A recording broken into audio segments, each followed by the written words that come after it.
Today, I would like to provide further information on the Talam debt recovery exercise. The PR Selangor Government has purchased 676 million worth of assets from Talam. All this we know. Of these assets that were purchased in 2010, Pakatan Rakyat Selangor Government has sold 450 million worth of these assets to PNSB, Pemodalan Negeri Selangor Berhad, a wholly owned subsidiary of the PR Selangor Government. This amount is disclosed in the PNSB audited accounts of 2010, and it ties.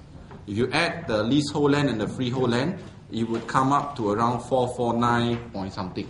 The land sold to PNSB consists of Bukit Beruntung 2 and Bestari Jaya.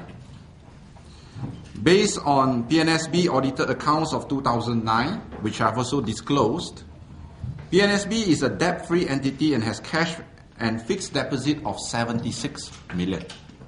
However, based on publicly available Form 34 under the Companies Act 1965, dated 12 May 2011 and lodged with the Registrar of Companies, PNSB appears to pledge a lot of its assets to borrow 230 million from Maybank, whereby the interest cost for the duration of the loan is 86 million.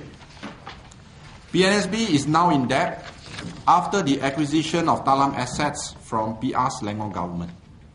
The usage of the loan of 230 million would have been used to repay PR Selangor Government for the purchase of the assets.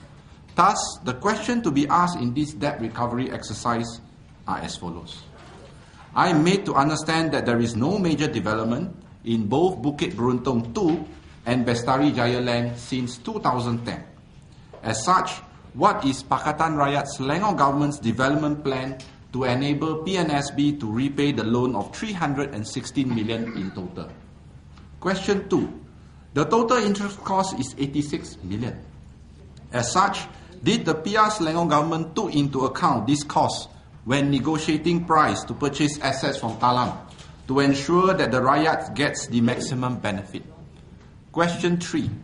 Could the PR Selangor Government provide explanation why there are no steps to help the cash flow of the state entity by disposing this piece of land to private parties instead of burdening a state entity, causing it to be in debt? In summary, a debt-free entity with cash of 76 million is now having bank borrowings plus interest of 316 million after the debt recovery exercise. One must remember, PR government promised a white paper, and this is not announced just to the press, it's announced in the day one. So not honoring the word and their promise, this is all wrong, because they are supposed to table the white paper in year-end 2010. Now, why all this start surfacing, appointing, trying to table white paper at year-end only after MCA started asking questions? And why is DAP ESCO so quiet on this matter? It seems like as if they do not know the matter, they don't understand the matter, or they are just merely rubber stamp. The question that we should ask is why now only you want to appoint 5 international accounting firms? And why is it that you only disclose it in November? Is it because in November they will already dissolve the State Assembly and call for election? We don't know. It's the same thing like when they announced the white paper at year-end. This is like deja vu again. They say that they will announce the same thing at year-end. So the question that we also need to understand is that all this while, this deal is done by Pakatan Rakyat Selangor Government, and they boast that they never get any external consultants.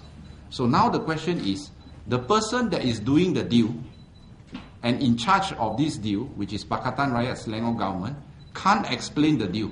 They need to get an external party to explain it. Is it logical? What happened to their state auditors? They don't have faith in their own people? So, to me, I think they are just buying time. Where is the white paper?